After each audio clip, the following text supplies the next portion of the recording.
नमस्कार, सवाल इंडिया का में आपका स्वागत है। मैं हूं संकेत उपाध्याय। तो हमने कई बार ये चर्चा कर ली है कि क्या हो रहा है राजस्थान में 2018 से, क्या हो रहा है पंजाब में 2017 से, और अब क्या हो रहा है छत्तीसगढ़ में 2018 से, जिस मामले ने अब तूल पकड़ लिया है। 36 का आंकड़ा हो गया है किसके बीच में? भूपेश बघेल और टीएस सिंहदेव, जिनको बाबा साहेब भी कहा जाता है। दोनों अब दिल्ली वापस आ गए हैं, दोनों ही अपना शक्ति प्रदर्शन कर रहे हैं। कल एनडीटीवी से खास बातचीत में टीएस सिंहदेव ने कहा था कि हां, वर्तमान में मुख्यमंत्री भूपेश बघेल है। आगे कुछ नहीं बोले, बोला बाकी जो तय करे हाईकमान। और वहां भूपेश बघेल, जिनसे हमने बात की अभी, उनका यह कहना है कि मेरी सरकार सुरक्षित है। दोनों ही अपनी अपनी बात पर अड़े हुए हैं। ऐसे में जाहिर सी बात है, सबसे ज्यादा बल और सबसे ज्यादा ध्यान इस बात पर देना चाहिए कि केंद्रीय नेतृत्व यानी कि गांधी परिवार क्या फैसला लेगा। यह नौबत आई ही क्यों? क्या यह फैसला लेने की क्षमता पर सवाल नहीं है? और अभी भी फैसला क्यों नहीं ले पा रही है? और क्या यह उतना ही लंबा चलेगा जितना हमने देखा कि पंजाब का बवाल चला या राजस्थान का बवाल चला, या जिस तरीके से ये दोनों बवाल चले? क्या अब छत्तीसगढ़, जहां सबसे ज्यादा सीटें मिली थी कांग्रेस को, अब क्या वहां पर भी बवाल उतना ही लंबा चलेगा? इसमें सवाल सीधा सीधा बस इतना ही है कि केंद्रीय नेतृत्व इसकी जिम्मेदारी क्यों ना ले। तो सवाल इंडिया का आज है ये, जब छत्तीसगढ़ के मुख्यमंत्री राहुल गांधी से मिल रहे हैं। 36 का आंकड़ा है भाई छत्तीसगढ़ में। बघेल और देव दोनों दिल्ली में हैं, और सवाल यही है कि रायपुर का राजा कौन, सत्ता वहां कौन संभालेगा? विधायक संघ हो रहा है शक्ति प्रदर्शन, बस ले लेके पहुंच गए भाई लोग। आला कमान की निर्णायक क्षमता क्या हुई है? 50-50 कि बट गए हैं, क्या करें क्या नहीं करें, किसको रहने दें किसको जाने दें। 50-50 फॉर्मूला ही तो है ना सब कुछ। आइए, इससे पहले कि आगे बढ़ें, सुनते हैं कि भूपेश बघेल ने हमको क्या कहा। छत्तीसगढ़ के मुख्यमंत्री भूपेश बघेल दिल्ली पहुंच गए हैं और राहुल गांधी से शाम को उनकी मुलाकात है। सर, आप दिल्ली पहुंच गए हैं, सर क्या उम्मीदें हैं? कल महामंत्री केसी वेणुगोपाल जी का फोन आया था। सर, सारे विधायक पहुंच गए हैं। सरकार सुरक्षित है, 70 विधायक है, 3/4 बात ये नहीं सर, 50 से ज्यादा विधायक आपके खेमे के सर यहाँ पहुंच गए दिल्ली। क्या आपने उनको बुलाया या अपने आप आए हैं सर? सवाल ले लीजिए। और अब सीधे चलते हैं नई दिल्ली, जहां पर deputy chief minister Manish Sisodia एक प्रेस कॉन्फ्रेंस कर रहे हैं। खुल गई है वे इकोनॉमी से संबंधित, वैसे ही अब हमें एजुकेशन की अपनी एक्टिविटीज को भी पटरी पे लाना चाहिए, क्योंकि एजुकेशन को काफी नुकसान हो चुका है। हम चाहे जो कहें, लेकिन ऑनलाइन एजुकेशन कभी भी ऑफलाइन एजुकेशन का विकल्प नहीं हो सकती। इस बात को सब टीचर्स मानते हैं, बच्चे मानते हैं, एक्सपर्ट्स मानते हैं कि जो पढ़ाई स्कूल में आके होती है वो कभी भी घर पे बैठ के ऑनलाइन कमरों में ऑनलाइन बैठ के तो हो ही नहीं सकती है। और सब मानते हैं कि एजुकेशन का काफी नुकसान हुआ है। इसलिए आज इस बारे में निर्णय लिया गया कि दिल्ली में स्कूल, कॉलेज, कोचिंग एक्टिविटीज शुरू की जाएं, पूरी सावधानी के साथ शुरू की जाएं, और खास तौर से जब स्कूल की बात आए तो धीरे धीरे शुरू की जाएं। जैसे इकोनॉमिक एक्टिविटीज धीरे धीरे शुरू की थी, वैसे ही स्कूल खोलने की एक्टिविटी भी धीरे धीरे शुरू हो।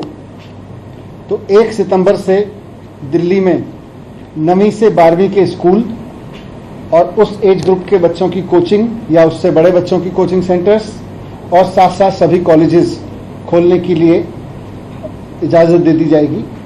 और सभी कॉलेजेस खोले जा सकते हैं, यूनिवर्सिटीज़ खोली जा सकती हैं, सभी कोचिंग सेंटर्स खोले जा सकते हैं, 9वीं से 12वीं के सभी गवर्नमेंट प्राइवेट स्कूल खोले जा सकते हैं। यहाँ पर ये बहुत ज़रूरी है कि जो भी स्कूल खोला जाएगा, जो भी कॉलेज खोला जाएगा, कोचिंग इंस्टीट्यूट खोला जाएगा, वहाँ पर सोशल डिस्टेंसिंग का बहुत सख्ती से पालन हो, और किसी भी बच्चे को बाध्य नहीं किया जाएगा स्कूल आने के लिए।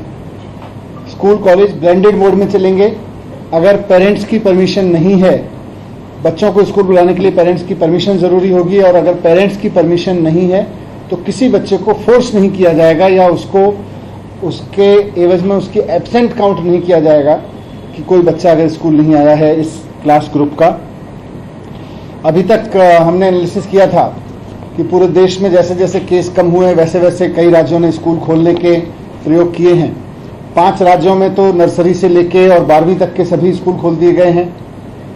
करीब 1 दर्जन राज्य हैं जिन्होंने 6ठी से 12वीं के स्कूल खोले हैं, बाकी जगह 9वीं से 12वीं के स्कूल खोलने की किया गया है। लगभग सभी जगह स्कूल खुल चुके हैं। तो दिल्ली में भी अब 1 सितंबर से स्कूल खोल दिए जाएंगे, कॉलेज खोल दिए जाएंगे। बाकी क्लासेस में कैसा होगा, जैसे 9th से 12th है? बाकी क्लासेस के बारे में फिर ये अभी स्कूल खोलने के बाद किस तरह का बिहेवियर रहता है, प्रोटोकॉल्स का किस तरह से पालन हो पाता है, इसके बाद निर्णय लिया जाएगा। अभी उसमें कोई निर्णय नहीं लिया। सर, स्कूल के जो टीचर्स हैं क्या वो पूरी तरीके से वैक्सीनेट हो चुके हैं? कितने पेरेंट्स ने कहा था खुलना चाहिए नहीं, और एक्सपर्ट कमेटी क्या कह रही है? जब हमने कॉल मंगाई थी तो हजारों लोगों ने अपने कमेंट्स भेजे थे और लगभग 70% लोग कह रहे थे कि स्कूल कॉलेज खोल देने चाहिए, और बाकी सब भी कह रहे थे कि मतलब जिन्होंने कहा था कि अभी रुके, उनका भी मानना था कि स्टैगर्ड तरीके से खोलें, कुछ डिवाइड करके खोलें। स्कूल ना खोलने के पक्ष में तो बहुत रिमोट मतलब बहुत ही कम लोग थे।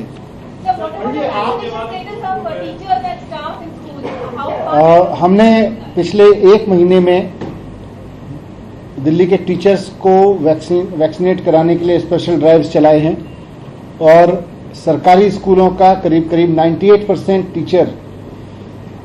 टीचर एंड ऑल स्टाफ कम से कम फर्स्ट डोज ले चुका है, और जल्दी ही उनको धीरे धीरे जैसे समय आएगा सेकेंड डोज भी दे दी जाएगी। प्राइवेट स्कूलों में भी मैक्सिमम ने रिपोर्ट दी है कि उनके स्टाफ की संख्या बहुत हाई है जिन्होंने ले ली है। हमने सबको एडवाइस भी किया है और सबको ऑर्डर भी करेंगे कि कोई भी व्यक्ति ऐसा ना बचे जिसको वैक्सीनेशन नहीं हुआ है। अगर ऐसा होता है कि कहीं पे जो बच्चा को पॉजिटिव वो पाया जाता है, तो what is your response immediately so that it does not spread and life is safe? नहीं, उसके लिए पूरे प्रोटोकॉल स्कूल की तरफ अभी जारी होंगे। एक बार आज निर्णय लिया गया है, उसके बाद प्रॉपर प्रोटोकॉल्स उसके लिए जारी होंगे। सर, जो बच्चे स्कूल में नहीं आना चाहते उनकी ऑनलाइन क्लास चलेगी क्या? नहीं, इसीलिए ब्लेंडेड मोड में, जैसा कई राज्यों में हमने स्टडी किया वहां चल रहे हैं, ऑनलाइन क्लास भी चलेगी और ऑनलाइन भी साथ साथ होगी। बनाने की स्कूल को भी इजाजत होगी कि 50% बुलाना चाहता है या फिर फुल स्ट्रेंथ में बुलाना चाहता है, इस तरीके कुछ स्टैंडर्ड ऑपरेटिंग प्रोसीजर सरकार के द्वारा दिए जाएंगे, और स्कूल्स को भी कहा जाएगा कि विकट परिस्थितियों में या ऐसी परिस्थितियों में जो अनफोर्सीन है उसके लिए वो खुद भी निर्णय ले सकते हैं और उसमें डिसीजन। सर, क्या स्कूल में वैक्सीन लगेगी क्या? नहीं, बच्चों को तो वैक्सीन तब लगेगी जब वैक्सीन लगेगी। दिक्कत ये है कि ऑफलाइन और ऑनलाइन साथ साथ किस तरह से चलेंगे? मतलब टीचर का ये कहना है कि बच्चों को ऑनलाइन पढ़ाएंगे या ऑफलाइन पढ़ाएंगे? चल रही है, देश भर में चल रही है। सर, लेकिन प्राइवेट स्कूल में कहा जा रहा है कि जब ऑफलाइन क्लासेस होगी तो ऑनलाइन क्लासेस के लिए वो साफ तौर पे मना कर रहे हैं। नहीं, ऐसा नहीं होगा। ऑनलाइन क्लासेस के लिए किसी बच्चे को मना नहीं किया जाएगा। बिना पेरेंट की परमिशन के किसी भी बच्चे को फोर्स नहीं किया जाएगा बुलाने के लिए।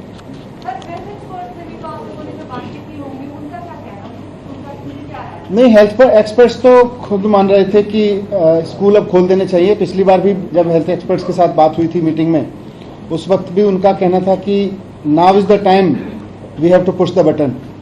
एंड आज भी सब लोगों ने रिपीट किया कि बच्चों को इसका खतरा कम से कम है, और जितने छोटे बच्चे हैं उनको और ज्यादा है। जैसे जैसे बच्चों की उम्र कम है उतना खतरा इन्फेक्शन होने का उतना ही कम है। सर, जैसे 9 से 12 तक के स्कूल खुल रहे हैं, तो अगर एक क्लास में ज्यादा बच्चे हैं तो उनको डिवाइड करके अब किया जाएगा? वो पूरे सोशल डिस्टेंसिंग के तहत क्लासेस कैसे चलेंगी, हर एक स्कूल अपना व्यवस्था बनाएगा वहाँ। Thank you. ये मनीष सिसोदिया की प्रेस कॉन्फ्रेंस थी जिसमें वो बता रहे थे कि किस तरीके से स्कूल वापस खोलने की योजना बना रही है दिल्ली सरकार। लेकिन एक बात जो है, जो कि चर्चा का विषय बन सकती है, कि ये स्कूलों पर क्यों नहीं है जिम्मेदारी, और अब तक सारे स्टाफ को डबल वैक्सीनेट क्यों नहीं किया गया? किस चीज का इंतजार कर रहे थे स्कूल? अभी भी 90% लोगों में कम से कम स्कूल के स्टाफ में एक वैक्सीन हुई है, ऐसा क्यों? और ये जल्दी से जल्दी डबल वैक्सीनेशन क्यों ना हो? सरकार ने 2 करोड़ डोज निकाली है अलग से, लेकिन वो किस तरीके से पहुंचेगा? और इस बीच आपने स्कूल खोल दिया। अच्छी बात यह है कि ऑनलाइन और ऑफलाइन दोनों होगा। चलिए वापस चलते हैं हमारी छत्तीसगढ़ वाली स्टोरी पर। बृजमोहन अग्रवाल नेता हैं भारतीय जनता पार्टी के, तहसीन पूनावाला राजनीतिक विश्लेषक। आप कहते हैं कि आपके दिल में कांग्रेस पार्टी बसती है। डैनियल फ्रांसिस राजनीतिक विश्लेषक हैं, हमारे साथ जुड़ गए हैं, और हेमंत अत्री वरिष्ठ पत्रकार। आप सबका बहुत बहुत स्वागत। मैं एक छोटे से ब्रेक के लिए अभी रुकना चाहता हूं। इस प्रेस कॉन्फ्रेंस के बाद हम एक छोटा सा ब्रेक लेते हैं। ये चर्चा छत्तीसगढ़ पर क्योंकि अहम है, तो ब्रेक के बाद इस चर्चा को जारी रखेंगे। बने रहिए हमारे साथ।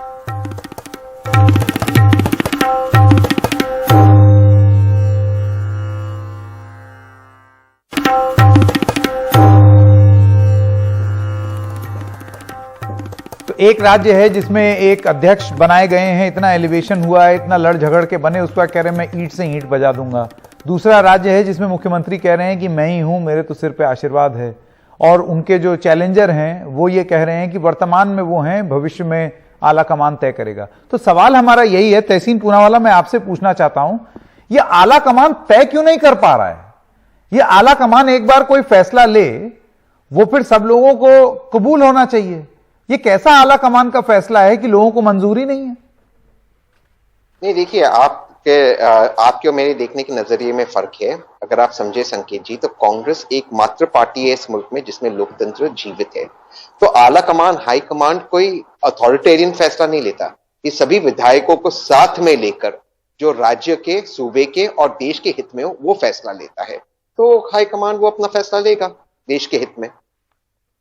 तहसीन जी, ऐसे तो अब देखिए, एक बुनियादी फर्क है इनर पार्टी डेमोक्रेसी, लोकतंत्र होना, और बवाल मचे रहना। इन दोनों में एक फर्क है। देखिए, आप लोकतांत्रिक तरीके से भी, लेकिन एक व्यवस्थित तरीके से फैसले ले सकते हैं। और फिर अगर सब लोग कह रहे हैं कि हमें हाईकमान का फैसला मान्य होगा, तो फिर पंजाब में ऐसी स्थिति क्यों आ रही है कि वहां पर सरदार नवजोत सिंह सिद्धू कह रहे हैं मैं ईंट से ईंट बजा दूंगा।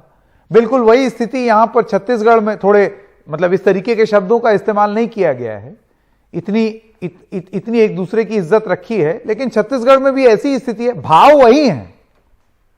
नहीं, आप ऐसे गलत समझ रहे। कोई डिफरेंसेस ऑफ ओपिनियन नहीं है। हाँ, ये जरूर है, राजनीति में सबके सबको एक आशा होती है, सबके के उन्हें लक्ष्य होता है कि उन्हें आगे जाना है राजनीति में। अब आप आसाम का उदाहरण देख लीजिए। सिटिंग चीफ मिनिस्टर थे सोनोवाल जी, और फिर हिमंता बिस्वा शर्मा जी ने क्या कू कर दिया कि मोदी जी जैसे व्यक्ति भी उनको कंट्रोल नहीं कर पाया, उनको बनाना पड़ा मुख्यमंत्री। वो बात सही है, लेकिन ऐसी स्थिति नहीं आई ना कि एमएलए ले लेके लोग दिल्ली आ रहे हैं, आला कमान के पास आ रहे हैं, 3-4 राउंड मीटिंग हो रही है। संकेत जी, आप इतने विद्वान हैं, आप इतने अच्छे पत्रकार हैं, आपको याद होगा उत्तर प्रदेश में कितने एमएलए ने चिट्ठी लिखी थी, कितने एमएलए ने अपने ही सरकार के खिलाफ बैठ गए थे। बिल्कुल सही, लेकिन और अनफ्रेंड हो गए थे दोनों सोशल मीडिया पे, मोदी जी और आदित्यनाथ जी। हाँ, उत्तराखंड में 3 मिनिस्टर चेंज हो गए, अनबन बिल्कुल हुई थी, लेकिन वो मामला सुलझ गया है, अब कम से कम सुलझा हुआ दिखता है। यहां तो कांग्रेस के किसी भी राज्य में मामला सुलझा हुआ नहीं दिख रहा। आप मुझे एक राज्य बता दीजिए, राजस्थान, पंजाब, छत्तीसगढ़, कहीं सुलझा हुआ स्थिति नहीं है। सारे राज्यों में लोग बात कर रहे हैं और चर्चा से और सहमति से। ठीक है, हेमंत अत्री, मैं आपके पास आना चाहता हूं। तहसीन पूनावाला का यह कहना है कि इनर पार्टी डेमोक्रेसी है। मैं आपसे जानना चाहता हूं कि इसको इनर पार्टी डेमोक्रेसी, लोकतंत्र, अंदरूनी लोकतंत्र की तरह देखा जाए या एक बवाल की तरह देखा जाए? तो संकेत जी, टू मच डेमोक्रेसी वाली बात तो नहीं हो गई? संकेत जी, देखिए, कई बार जो आपके एक्रोनिम्स होते हैं बड़े शानदार होते हैं, और अभी आपने इंटर पार्टी डेमोक्रेसी की बात की। इनर पार्टी डेमोक्रेसी का तो मुझे पता नहीं है, लेकिन कांग्रेस में जो सड़कों पे डेमोक्रेसी है वो पर्याप्त है। चाहे वो नवजोत सिंह सिद्धू सड़कों पे डेमोक्रेसी कर रहे हैं, चाहे वो कैप्टन अमरिंदर सिंह के एमएलए कर रहे हैं, चाहे टीएस सिंह देव कर रहे हैं, चाहे वो पे भूपेश बघेल कर रहे हैं, और सारे देश में, राजस्थान में जो कुछ हो रहा है, तो आउटलेट डेमोक्रेसी तो पूरी है। सड़कों पर अगर आपने सर्कस देखनी है, इसमें कोई रिंग मास्टर नहीं है, तो वो कांग्रेस पार्टी है आज की तारीख में। पूरे देश में केवल 3 सरकारें हैं कांग्रेस की, और तीनों राज्यों का आप हाल देख लीजिए। एक मुख्यमंत्री 3/4 मेजोरिटी है, 3/4 मेजोरिटी। उसके बाद वो 35 एमएलए को लेकर के, दिल्ली में 36 एमएलए को लेकर, उसको किसी ने कहा कि एमएलए लेके आइए आप क्यों इस तरह के स्पेक्टेकल्स क्रिएट कर रहे हैं? केसी वेणुगोपाल ने उनको कहा कि आप आ जाइए, तो आप आइए। 2-3 दिन पहले वो यहां से गए हैं। जिस तरीके का सीन था ये पूरा राजस्थान, छत्तीसगढ़ में, बात केवल कितनी थी कि टीएस सिंहदेव और भूपेश बघेल के बीच में देयर वर सर्टेन डिफरेंसेस। इसका बेस्ट तरीका क्या है? जो दिक्कत कांग्रेस पार्टी को आ रही है संकेत जी, उसको समझने की जरूरत है। Where is the genesis? महत्वाकांक्षा हर पार्टी में होती है, लीडर्स के बीच में आपसी मतभेद भी हर पार्टी में होते हैं, चाहे बीजेपी हो चाहे कांग्रेस हो। सवाल यह है कि there is a second line leadership. जब से अहमद पटेल का निधन हुआ है, कांग्रेस पार्टी में सेकेंड लाइन लीडरशिप नहीं है, यह मानना पड़ेगा, जो हाईकमान की आंख, कान और नाक हो। आज स्थिति क्या है? पंजाब के अंदर इतना सब कुछ चल रहा है और मिस्टर रावत देहरादून में बैठे हुए हैं। इसी तरीके से पीएल पुनिया का क्या कद है कि वो इतने बड़े बड़े इन लोगों को वो संभाल पाएंगे? समस्या क्या है कि कांग्रेस पार्टी में अब कुशन नहीं है। जो बीच के लोग होते हैं, जैसे छत्तीसगढ़, इन्होंने अपने उत्तराखंड के अंदर चीफ मिनिस्टर बदला, सबसे पहले आप जेपी नड्डा से मिले, उसके बाद आप अमित शाह से मिले और फाइनली मोदी के पास गए, 2 घंटे में फैसला हो गया। कांग्रेस में ऐसा कोई सिस्टम ही नहीं बचा है, there is no ring master. और उसी का परिणाम है कि सड़कों पर डेमोक्रेसी दिख रही है, पार्टी के अंदर है या नहीं वो तो लोग तय करेंगे। छत्तीसगढ़ का जहां तक सवाल है, 3/4 मेजोरिटी होते हुए इस तरीके का सीन क्रिएट करना, ये पूरे देश में कांग्रेस पार्टी की छवि खराब करने का एक आत्मघाती प्रयास है पार्टी के लीडर्स द्वारा। मेरी और आपकी जरूरत नहीं है उसमें, मैं समझूं गलत या आप गलत समझो, जैसा कि तहसीन जी ने कहा। नहीं, मैं तो कह रहा हूं यहां पर तो आपको विपक्ष की भी जरूरत नहीं है। एग्जैक्टली, यहां पर तो बीजेपी की जरूरत भी नहीं है। ये तो वो राज्य हैं जहां पर ऐसा ये बोला जाए कि बीजेपी कुछ ऑपरेशन कमल टाइप कर रही है, ये तो वो भी स्थिति नहीं है। अब इसके लिए किसको जिम्मेदार ठहराया जाए? पंजाब बीजेपी नेताओं की सवाल उठाए जाएंगे। मैं ब्रिजमोहन अग्रवाल जी आपके पास आना चाहता हूं, आप मुझे ये बताइए। कांग्रेस को बीजेपी की जरूरत नहीं बची है। हाँ, मुझे अग्रवाल जी आप ये बताइए कि वो अगर उनका अंदरूनी मामला है तो ऐसे में मुख्यमंत्री का यह कहना था कि आप या आपकी पार्टी क्यों दीवानी होती चली जा रही है 2.5 साल के फॉर्मूले में, वो जिस भी फॉर्मूले को पालन करें। भूपेश बघेल का यह कहना है कि बीजेपी को बड़ा रस आ रहा है ये 50-50 या 2.5 वाली बात करने में। देखिए राकेश जी, बीजेपी को रस नहीं आ रहा है। पिछले 1 साल से 2.5 साल के फार्मूले के कारण छत्तीसगढ़ का विकास रुक गया है, यहां पर अस्थिरता पैदा हो गई है, पूरे डेवलपमेंट समाप्त हो गए हैं। एक विधायक एक मंत्री के ऊपर में आरोप लगाते हैं कि मेरी हत्या की जा सकती है, वो मंत्री विधानसभा को छोड़कर चले जाते हैं कि जब तक सरकार मुझे क्लीन चिट नहीं देगी मैं विधानसभा में भागीदार नहीं बनूंगा। तो जब ये परिस्थितियां हैं तो ये पूरे छत्तीसगढ़ को अस्थिर करने का मामला है। और 2/3 बहुमत की पार्टी की कांग्रेस की सरकार, और उस सरकार में ऐसी अस्थिरता पूरे छत्तीसगढ़ के विकास को रोकती है। छत्तीसगढ़ एक बहुत बड़ा, यहां पर 30% पॉपुलेशन ट्राइबल्स की है, 12% पॉपुलेशन एसटी की है, नक्सलाइट इफेक्टेड बेल्ट है। यहां पर अभी अकाल की स्थिति है, मुख्यमंत्री और विधायक दिल्ली घूम रहे हैं, यहां पर किसानों का क्या होगा इसकी किसी को चिंता नहीं है। तो बीजेपी को चिंता इस बात की है कि जो अस्थिरता, राजनीतिक अस्थिरता, वो छत्तीसगढ़ के विकास को, छत्तीसगढ़ की समस्याओं को, उसको और ज्यादा। प्रॉब्लम ये है ना अग्रवाल जी, हर किसी के कुनबे में कुछ ना कुछ गड़बड़ होती है। यूपी में भी इसी तरीके की स्थिति थी कि विधायक और एमपी जो है वो चिट्ठी लिख रहे थे मुख्यमंत्री को कि आप कोविड में बड़ी बुरी हालत है, आप कह रहे हैं शॉर्टेज नहीं है और बहुत ज्यादा शॉर्टेज है, तो सब ऑन रिकॉर्ड है मामला। तो अलग अलग राज्य, अलग अलग बातें। तो ये वाली बात जो है यूपी में आप पर फिट बैठेगी, या कर्नाटक में भी यही सवाल उठाए जा रहे हैं कि राज्य में इतनी चिंता का विषय है और गुट लड़ रहे हैं। हालांकि आपने सुलझा लिया इन मामलों को, लेकिन यही आरोप आप पर भी लगे। छत्तीसगढ़ बहुत छोटा राज्य है और इस छोटे राज्य की समस्याएं बहुत बड़ी हैं। अब नक्सल इफेक्टेड जैसा मामला, उनके कारण वहां ब्लास्ट हो रहे हैं। अभी 2 पुलिस के सोल्जर्स को परसों ही नक्सलियों ने मार दिया। लगातार यहां पर ब्लास्ट, तो राजनीतिक अस्थिरता की वजह से हो रहा है, ये आपका आरोप है कि राजनीतिक अस्थिरता की वजह से है, ये अस्थिरता की वजह से हो रहा है। क्योंकि पूनावाला जी, इससे पहले कि मैं आपके पास वापस आऊं, डैनियल फ्रांसिस, आपको लगता है कि यह बात सच है?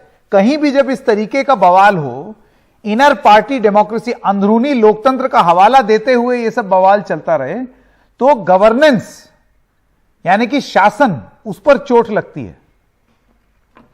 कांग्रेस को आज की तारीख में अगर हम देखने जाए तो इनर पार्टी डेमोक्रेसी की जरूरत नहीं है। इनको अपनी सरकारें बचानी है और सरकारें बनानी है। इनको पावर की जरूरत है, इनको रिवाइवल की जरूरत है, इनको इनर पार्टी डेमोक्रेसी की जरूरत नहीं है। और जब एक राजनीतिक संगठन सशक्त हुआ है, तब किसी भी राजनीतिक संगठन में इनर पार्टी डेमोक्रेसी खत्म हो जाती है, क्योंकि उस राजनीतिक संगठन का सिर्फ एक ही लक्ष्य होता है, पावर में आना और पावर में अपने आप को रखना। अगर हम ये आर्ग्यूमेंट दे रहे हैं कि इनर पार्टी डेमोक्रेसी है, ऐसा है वैसा है, लेकिन मुझे ये बात समझ में नहीं आ रही है कि बघेल जी को हटाया ही क्यों जा रहा है। 2.5 साल में क्या उन्होंने खराब काम किया है? क्या विधायकों का उनको समर्थन नहीं है? एक बड़े नेता है वहां के टीएस सिंहदेव जी, जो चाहते हैं कि मैं मुख्यमंत्री बनूं, उन्होंने दावा ठोक दिया है। नहीं, लेकिन ऐसे दावे से तो उनके मन में नहीं आया होगा ना कि मैं 2.5 साल बाद मुख्यमंत्री बनूंगा। ये आश्वासन कहीं से मिला होगा, क्योंकि देखिए देव साहब जो हैं वो आज के कांग्रेसी नहीं, उनके कई पुश्ते कांग्रेसी हैं। आपने ऐसे आश्वासन मध्य प्रदेश में दिए, आपकी सरकार वहां चली गई। आपने ऐसे आश्वासन सचिन पायलट को दिए, वहां पे भी घमासान चल रहा है। तो आप मानते हैं कि सारा प्रॉब्लम टॉप पर है, ये बात हम कल भी कह रहे हैं। क्या आप पॉलिटिकल स्टेबिलिटी अपने राज्यों में चाहते हैं? गवर्नेंस कंटिन्यूटी आप अपने राज्यों में चाहते हैं? जो लोगों को किए गए वादे हैं वो पूरा करना चाहते हैं? इस पर ये मुझे एक बात समझ में नहीं आती, क्या कांग्रेस पार्टी इस बारे में विचार कर रही है कि इसका असर छत्तीसगढ़ की जनता पर क्या पड़ रहा है, प्रशासन पर क्या पड़ रहा है? सवाल। आप 2.5 साल से एक मुख्यमंत्री है जो मेरे हिसाब से अच्छा काम कर रहे थे। हाँ। ओके, ऐसे कोई भी वहां पे ऐसा कोई आंदोलन नहीं हुआ, ऐसे कोई उनके खिलाफ लोग नहीं गए, उन्होंने एक अच्छा काम करके दिखाया, और इसके बाद आप बीच में ये सोच रहे हो शायद इसी वजह से वो अपने आश्वासन से पीछे हट रहे हो कि भाई क्यों चेंज करें, अच्छा तो कर रहे हैं, कुछ भी हो सकता है। लेकिन उस संगठन को जो ये विचार कर रही है कि चेंज करना या नहीं, ये आकलन करना जरूरी है, क्या इस आदमी ने काम ठीक से किया था या नहीं किया था जी। क्या इससे ठीक है, मैं तहसीन आपके पास वापस आना चाहता हूं। आप सुन रहे हैं डैनियल क्या कह रहे हैं, बहुत ही जरूरी और बहुत जरूरी बात कह रहे हैं, बहुत ही महत्वपूर्ण बात कह रहे हैं वो। आप देख रहे हैं ये डिसीजन मेकिंग एबिलिटी की, निर्णय लेने की जो क्षमता है या शक्ति है, उस पर सवाल है। हम लाख ये बोलते रहे कि बघेल या टीएस सिंहदेव या नवजोत सिंह सिद्धू या कैप्टन अमरिंदर सिंह, इनके हाथ में फैसला थोड़ी है, यह फैसला तो आला कमान या यूं कहें गांधीज के हाथ में है। तो ये उनकी विफलता नहीं होगी अगर देखी जाएगी, तो और किसकी देखी जाएगी तहसीन? नहीं, बिल्कुल सही कह रहे हो। अगर ये फेल हो गए तो फिर गांधी परिवार पर प्रश्न उठेंगे, लेकिन ये फेल नहीं होगा।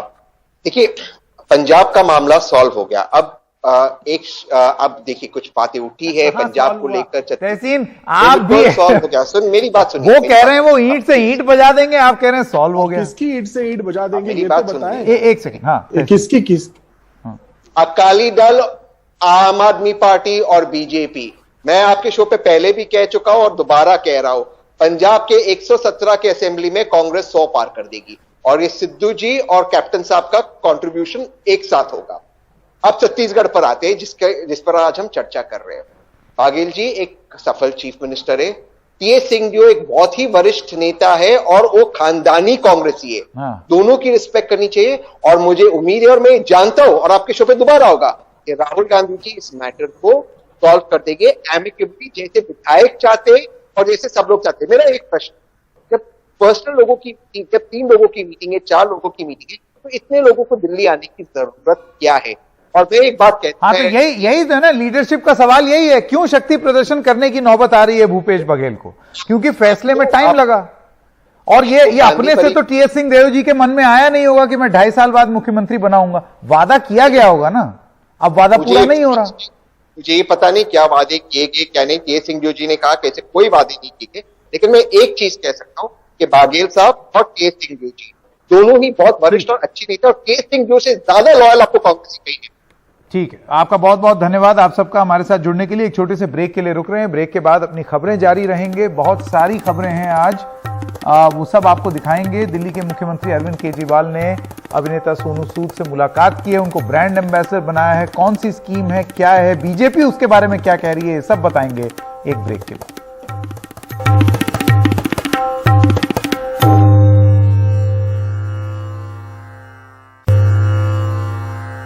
और दिल्ली के मुख्यमंत्री अरविंद केजरीवाल ने आज अभिनेता सोनू सूद से मुलाकात की। ऐसी अटकलें लगाई जा रही थी कि सोनू सूद पंजाब में आम आदमी पार्टी के लिए कहीं प्रचार तो नहीं कर देंगे। हालांकि मुलाकात के बाद सोनू सूद ने कहा कि उन्हें राजनीति में नहीं आना है। वहीं केजरीवाल ने उन्हें मेंटर योजना का ब्रांड एम्बेसडर बनाने का ऐलान किया। केजरीवाल ने कहा कि सोनू सूद स्कूल के छात्रों को गाइड करेंगे। हालांकि भारतीय जनता पार्टी ने इस पर पलटवार किया है। उनका यह कहना है कि कम से कम स्कीम चालू तो करो। अगर आप एक भी बच्चे को दिशा दे पाते हैं और उसे बना पाते हैं, सो आई थिंक उससे बड़ी देश भक्ति वाली कोई फीलिंग नहीं होगी, और उससे बड़ा देश को योगदान नहीं होगा अगर आप वो कर पाए। So I think it's a great opportunity, और आई फील ब्लेस्ड कि आज under the leadership of Arvind sir, Manish sir and Raghav भाई, कि they have given me an opportunity कि मैं और हजारों नहीं लाखों लोगों तक, लाखों स्टूडेंट्स तक पहुंच पाऊं और उनके मेंटोर बनने की कोशिश कर पाएं। So I think together we can and we will. वो बोलते हैं ना कि जो मुश्किल में साथ में खड़ा वही सबसे बड़ा। सो आई थिंक वो समय आ गया है कि हमें सबके साथ में खड़े होना है और करके बताना है। Nothing, there is nothing political. मैं हमेशा मेंटेन करता रहा हूं कि लोग हमेशा बोलते हैं कि आप कोई अच्छा काम करना है तो पॉलिटिक्स में आइए, या क्यों नहीं आ सकते, बहुत कमाल का फील्ड है। एंड आई थिंक अगर आप आए तो one has to be blessed, but as of now we haven't discussed anything political, because ये मुझे लगता है ये मुद्दा उससे भी बड़ा है and this is above all.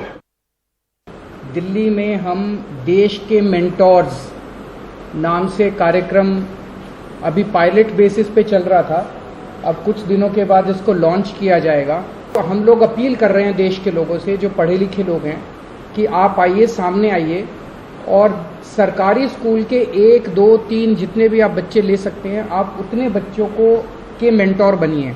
तो देश के मेंटोर कार्यक्रम के लिए सोनू सूद जी हमारे ब्रांड एम्बेसडर बनने के लिए तैयार हो गए हैं, जिसके लिए मैं उनका बहुत बहुत शुक्रिया अदा करता हूं।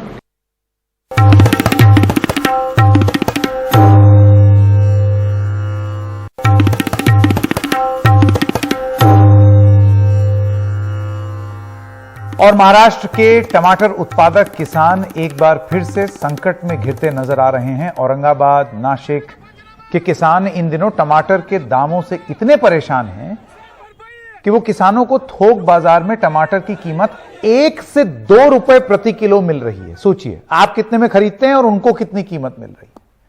अब किसान इससे अपनी लागत भी नहीं निकाल पा रहे। इतने खुंदक में और इतने उदास हैं किसान और इतने रोष में हैं किसान कि आप देखिए किस तरीके से उन्होंने अपनी सारा जितना उन्होंने उगाया सब गुस्से में वैन में से निकाल निकाल के बाहर फेंक दिया। किसी मजबूरी के तहत ही ये कर रहे होंगे। आंदोलन तेज होने का कारण यही है, टमाटर का भाव नहीं है। 50 रुपए जाली इधर माल बिक रहा है 20 किलो का, और किसान को तुड़ाई हो रही है। 20 रुपया जाली तुड़ाई है, 10 रुपया जाली भाड़ा है, 25 रुपया जाली भाड़ा है। इधर तो आने तक ही 50-60 रुपए 70 रुपए इधर किसान को पड़ता है। तो इधर 50 रुपए मांगते, 50 रुपए मांगेंगे तो क्या, इधर 50 रुपए लेके भी गाले से टमाटर वापस होता है। इसी वास्ते आंदोलन है, यही टमाटर का सब आंदोलन चालू है। टमाटर के लिए देखो अभी 50 रुपए भाव चालू है, इधर व्यापारी लोग 50 रुपए ले रहे। टमाटर के खर्चा निकालने के लिए 25 रुपए खर्चा है और भाड़ा 40 रुपए पड़ता है इधर तक के। 10 रुपए जेब में डाल पड़ते हैं टमाटर के लिए। 3 रुपए कमीशन जाता है और व्यापारी का भी 3 रुपए कमीशन, व्यापारी भी 3 रुपए कमीशन लेता है। क्या करेंगे किसान लोग? टमाटर अभी 2 रुपए 3 रुपए किलो जा रहा है, क्या जाएगा? अभी महाराष्ट्र के अंदर नासिक जिले में टमाटर उत्पादक शेतकरी बहुत कठिनाई में है। यहाँ मंडी में तो टमाटर का भाव 1 रुपया 2 रुपए तक चला है और खुद किसान वो टमाटर खेती से निकाल के रास्ते पे फेंक रहा है। तो मैं इस महाराष्ट्र गवर्नमेंट को एक मांग करता हूँ, वो किसानों को मदद करना चाहिए और कम से कम पर हेक्टर के लिए 50,000 रुपए तक मदद होनी चाहिए। वो मदद सरकार नहीं करेगी तो रैयत क्रांति संगठन के माध्यम से किसान रास्ते पे खड़े होंगे, आंदोलन करेंगे।